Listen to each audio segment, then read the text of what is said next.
C'est un licenciement de type économique dans la mesure où en 91, les entreprises ont eu la possibilité de pousser dehors les cadres un peu vieillissants et onéreux, ce qui a eu une influence assez claire sur le début de mon affaire. Alors, mon affaire dure depuis 20 ans,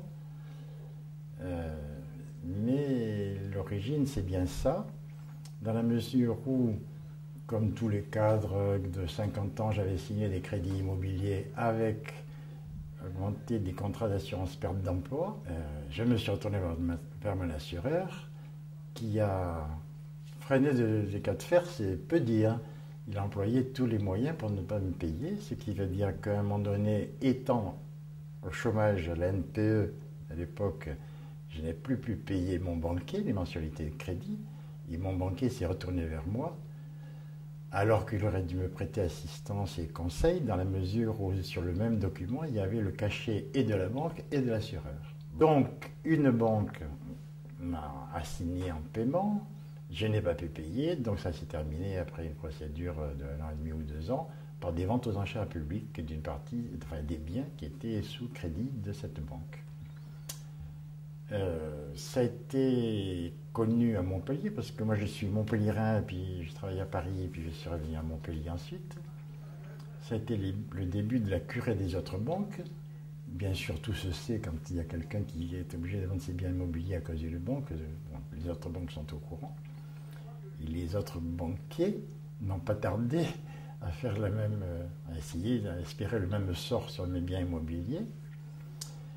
Et donc, à un moment donné, j'ai pris la décision difficile de me retourner vers le tribunal de commerce.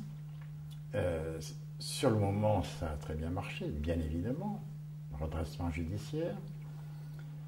Malheureusement, ça a mal tourné dans la mesure où, par des manœuvres plus ou moins légales, les mandataires judiciaires se sont... Enfin, l'administration judiciaire a demandé que je passe en liquidation judiciaire, et c'est le mandataire judiciaire qui a pris la succession et qui, depuis donc 15 ans, me fait des misères de toute nature pour essayer de vendre mes biens.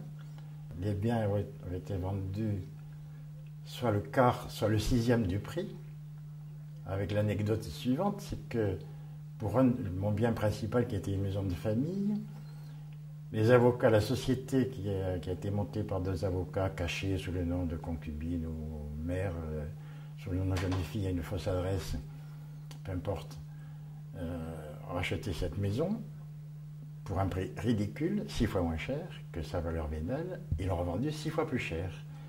Et je peux affirmer que si c'était le tribunal de commerce qui avait accepté des ventes amiables, j'aurais vendu ce prix-là, 6 fois plus cher, et j'aurais pu rembourser la totalité de mes capitaux restants dus à ces banquiers. Comme ça n'a pas été le cas, j'ai toujours des créances qui ont été gonflées de manière inadmissible, mais peu importe. Ça n'a plus aucune espèce d'importance. J'ai donc des biens qui ont été vendus, et il m'en reste encore quelques-uns. Je me défends depuis 10 ans, et ma défense a été bonne jusque-là, puisqu'il me reste encore quelques biens. J'ai pu mettre en évidence, dans mon dossier, un détournement d'actifs en bande organisée entre les 2 mandataires. On s'aperçoit que, sans qu'une seule fois le juge commissaire, qui est le patron de la procédure, soit au courant, sans qu'il y ait de requête ni d'ordonnance, il y en a un qui donne de l'argent à l'autre. Pourquoi pas? Sauf que dans mon cas, il l'a déjà donné une fois, 2 ans auparavant. Et je viens donc de déposer une plainte pénale auprès du procureur de la République, avec, pour un petit clin d'œil, la plainte pénale elle-même est très définie, puisqu'il y a à partir de 3 documents, et c'est une démonstration arithmétique. Mais dans ma plainte pénale, je cite, entre autres, sans donner les documents, mais ils sont à disposition, 17 autres anomalies, j'ai appelé ça des anomalies. Je crains que ce soit un peu plus que des anomalies, que ce soit des fautes de gens qui, connaissant le droit, de manière un peu vulgaire, se sont assis dessus. Ce que j'ai découvert donc, il y a moins de 3 ans, je suis à disposition pour... je pense que c'est un système qui est un peu organisé dans d'autres tribunaux de commerce.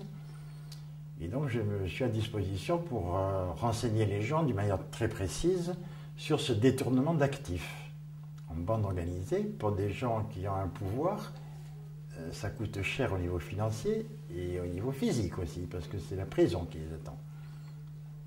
J'ai passé 17 ans à rien savoir, j'étais incompétent dans le droit, j'avais la société, j'ai pris des coups. Et là, je découvre quelque chose que personne d'autre n'a découvert. Et donc, voilà, je suis vent debout, je défendrai mon nom, mes enfants, ma femme et moi.